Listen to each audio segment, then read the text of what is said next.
मृत्युमिवतित उना पुनन्तो यत्र धीरा मनसा वाचमक्रत। ఓం నమో గణపతయే. ఈ రోజున మనం చెప్పుకోపోతూ ఉన్నటువంటిది ముఖ్యమైనటువంటి అంశం అండి. చాలామంది అడుగుతూ ఉన్నారు, మన ఇళ్లలో ఎవరైనా మరణించినప్పుడు సంవత్సరం వరకు దేవాలయాలకు వెళ్ళకూడదా, లేకపోతే శుభకార్యాల్లో పాల్గొనకూడదా, చేయకూడనివేమిటి, చేయవలసినవేమిటి అని చెప్పేసి అడుగుతూ ఉన్నారండి. ఇది నేను ఎందుకు స్పష్టతనిచ్చే ప్రయత్నం చేస్తూ ఉన్నాను అనంటే కనుక, సంవత్సర సూతకం అంటాం మనం, ఏటి సూతకం అంటాం. ఏటి సూతకంలో కొన్ని చేయకూడనివి అని ఉంటాయి. కాకపోతే ఈ ఏటి సూతకం అనేది ఎవరికి వర్తిస్తుంది, సంవత్సర సూతకం అనేది ఎవరికి వర్తిస్తుంది అని మనం ఒక్కసారి ఆలోచిస్తే కనుక దృష్టిలో పెట్టుకోండి. తల్లిదండ్రులు కాలం చేసినప్పుడు పిల్లలకు మాత్రమే వర్తిస్తుంది. తల్లిదండ్రులు కాలం చేసినప్పుడు కొడుకు కోడళ్లకు మాత్రమే వర్తిస్తుంది.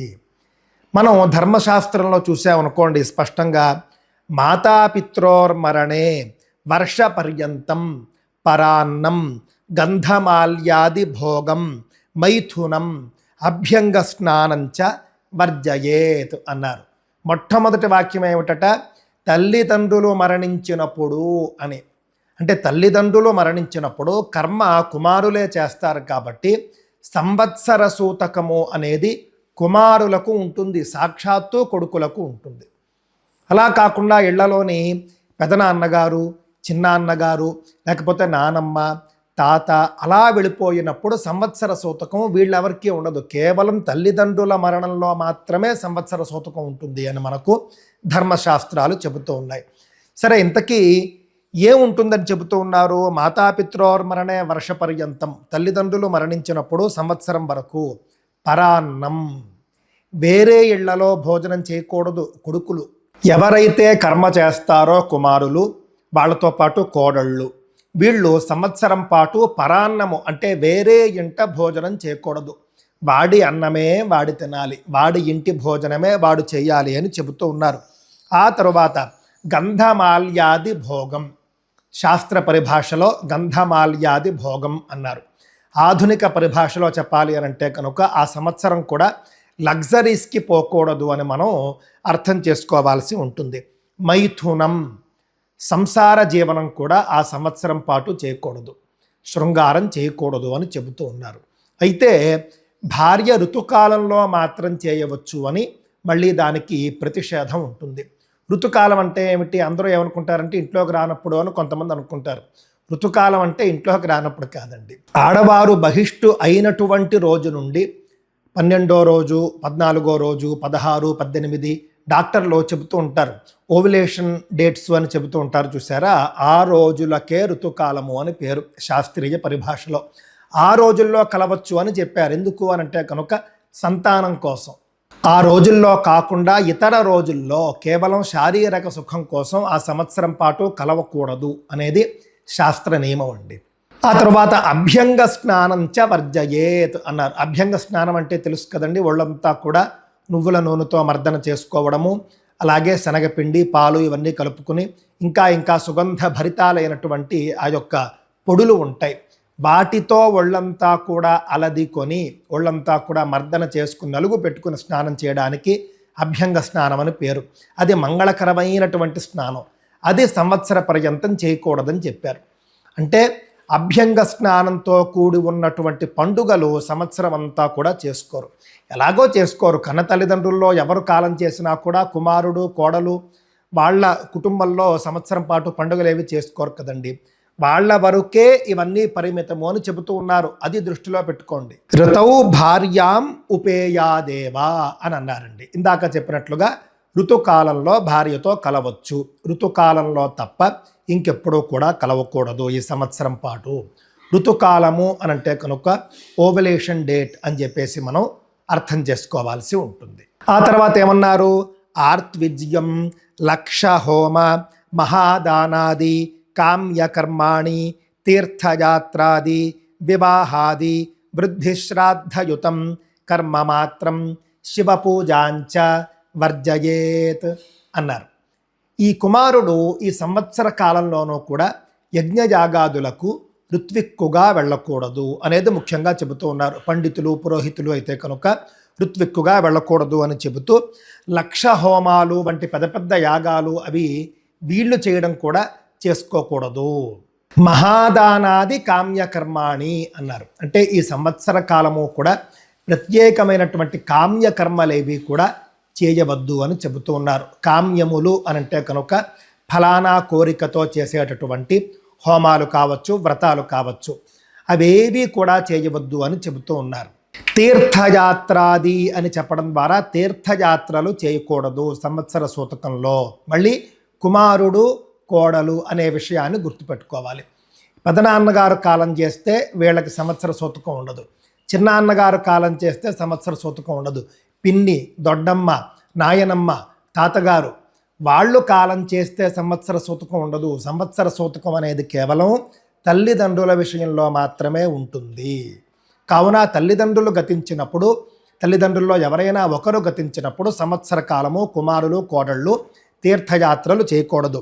వివాహాది వృద్ధిశ్రాద్ధయుతం కర్మ మాత్రం అని కూడా అన్నారండి. కర్మలలో ముఖ్యంగా ఏం చెబుతూ ఉన్నారు అని అంటే, నాంది శ్రాద్ధం చేసేటటువంటి కర్మలు ఉంటాయి. వివాహంలో నాంది శ్రాద్ధం ఉంటుంది, నాంది ముఖం అంటాం మనం. అదేవిధంగా ఉపనయనంలో కూడా నాంది ముఖం ఉంటుంది. నాంది ముఖం చేసేటటువంటి కర్మలేవి కూడా చేయవద్దు అని స్పష్టంగా చెబుతూ ఉన్నారు. శివ పూజ కూడా విశేషంగా చేయకూడదు. అంటే మాస శివరాత్రి వ్రతాలు కానీ, లేకపోతే కార్తీక మాసంలో చేసుకునేటటువంటి వ్రతాలు, కార్తీక సోమవారాలు, శ్రావణ సోమవారాలు మొదలైనటువంటి విశేష శివ పూజలు కూడా చేయకూడదు అని స్పష్టంగా చెబుతూ, చేయదగినవి చెబుతున్నారండి. సంధ్యోపాసన, దేవపూజ, పంచమహాయజ్ఞ, అతిరిక్త కర్మ మాత్రం వర్జ్యం. సంధ్యోపాసన చేసుకోవచ్చు. సంధ్యోపాసన సంవత్సరం అంతా కూడా వదలవలసినటువంటి అవసరం లేదు. దేవపూజ అన్నారు. అంటే దేవతార్చన, రోజు ఇంట్లో దేవపూజ చేసుకునే వాళ్ళు ఉంటారు చూసారా, అది చేసుకోవచ్చు, దృష్టిలో పెట్టుకోండి. 11 రోజులు అయిపోయిన తర్వాత చక్కగా ఇంట్లో దీపం పెట్టుకోవచ్చు, రోజువారీ పూజలు చేసుకోవచ్చు అని అర్థమవుతున్నది. దేవపూజ అనంటే మనం రోజువారీ పూజ అనే మనం ఇక్కడ గ్రహించాల్సి ఉంటుంది. పంచమహాయజ్ఞాలు, పంచమహాయజ్ఞాలు అనంటే భూతయజ్ఞము అనంటే పశుపక్ష్యాదులకు ఆహారం పెట్టడం, దేవయజ్ఞము అనంటే కనుక చిన్న చిన్న హోమాలు చేసుకుంటూ ఉండడము, బ్రహ్మయజ్ఞము అనంటే వేదం చదువుకున్న వాళ్ళు రోజు ఆ యొక్క స్వాధ్యాయం చేస్తూ ఉండడం, మనుష్య యజ్ఞం అంటే అతిథి భోజనాలు పెట్టడం, పితృయజ్ఞము అనంటే వీళ్ళు ఎలాగో సంవత్సరం అంతా పితృయజ్ఞంలోనే ఉంటారు కాబట్టి పర్వాలేదు. పంచమహాయజ్ఞాలు చేసుకోవచ్చు తప్ప ఇవి మించి ఇందాక చెప్పినట్లుగా సంధ్యోపాసన, నిత్య దేవపూజ, పంచమహాయజ్ఞాలు చేసుకోవచ్చు. ఇవి కాకుండా విశేషమైనటువంటి పూజలు, యజ్ఞాలు, హోమాలు, మహాదానాలు, తీర్థయాత్రలు, వివాహ ఉపనయనాలు, గృహప్రవేశాలు ఇవన్నీ కూడా చేయకూడదు అని స్పష్టంగా అర్థమవుతూ ఉన్నది. సరే, ఎందుకు ఇవన్నీ చెబుతూ ఉన్నారు అని అంటేనండి, వచనం చెబుతున్నారు. ప్రమితౌ పితరౌ యస్య దేహస్తస్యా శుచిర్భవేత్ నదైవన్నాపివా పిత్రియం యావత్ పూర్ణో నవత్సరః. తల్లిదండ్రులు మరణించినప్పుడు కుమారుడు దేహం అశుచి అవుతుంది, అంటే అశుభ్రమవుతుంది. కనుక సంవత్సరం వరకు, సంవత్సర పర్యంతం దేవకర్మలు కానీ అన్య పితృకర్మలు కానీ చేయకూడదు. అంటే తల్లో తండ్రో వాళ్లకు సంబంధించినటువంటి పితృకర్మలు చేయవచ్చు తప్ప వేరే ఏ విధమైనటువంటి పితృకర్మలు కూడా చేయకూడదు అని చెబుతూ, మహాతీర్థశ్చ గమనం ఉపవాస వ్రతాని చ సపిండీ శ్రాద్ధమన్యేషాం వర్జయేత్ వత్సరం బుధః. తీర్థయాత్ర చేయడం కావచ్చు, ఉపవాసముతో కూడినటువంటి వ్రతాలు కావచ్చు, అలాగే ఇతరులకు సంబంధించినటువంటి సపిండీకరణతో కూడినటువంటి పితృకర్మలు కానీ చేయకూడదు. పత్నీపుత్రస్తథా పౌత్రో భ్రాత తత్తనయాస్నుష మాతా పితృవ్యశ్చైతేషాం మహాగురు నిపాతనే. అయితే ఈ యొక్క సపిండీకరణం అని ఎందుకు చెప్పారు అనంటే కనుక 10 రోజులు ఆ యొక్క కార్యక్రమం చేసేవారు సపిండీకరణం చేస్తారు. కావున అది కూడా పితృకర్మే కాబట్టి ఇతరుల ఎవరిది కూడా సపిండీకరణం చేయకూడదు అని చెబుతూ, తండ్రి మృతి వత్సరమందు భార్య, పుత్రుడు, పౌత్రుడు, సోదరుడు, తత్పుత్రుడు, కోడలు, తల్లి, పినతండ్రి వీరికి తప్ప ఇంకెవరికి సపిండనం చేయకూడదని చెప్పారు. అంటే స్వంత కుటుంబంలో ఎవరైనా కాలం చేసి అదే సంవత్సరంలో మళ్ళీ కర్మ చేయాల్సి వస్తే కనుక చేయవచ్చు అని ఇక్కడ మినహాయింపించినట్లుగా అర్థమవుతున్నది.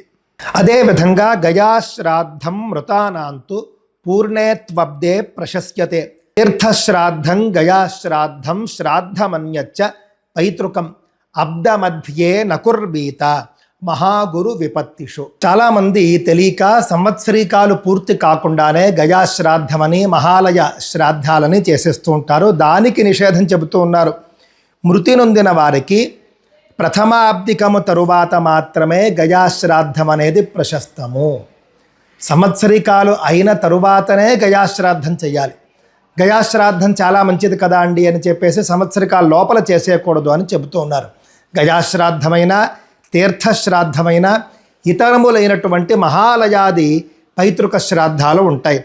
అవన్నీ కూడా సంవత్సరికాలు పూర్తయిన తరువాతనే చేయాలి అని చెబుతూ ఉన్నారండి. ఇంతవరకు మనం చెప్పుకున్నటువంటివి ఏటి సూతకానికి సంబంధించినటువంటి అనేక విషయాలు. ఏటి సూతకం అనేది తల్లిదండ్రుల మరణంలో కుమారులకు వర్తించేది.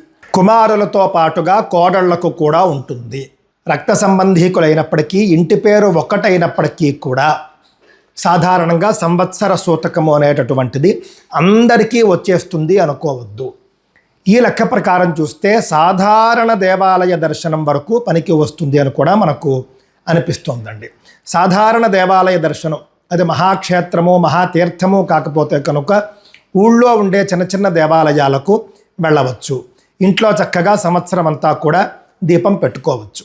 ఈ అంశాల్లో ఇంకా మీకు సందేహాలు ఉంటే కనుక తప్పక అడగండి, మళ్ళీ తెలియజేసే ప్రయత్నం చేస్తాను. స్వస్తి.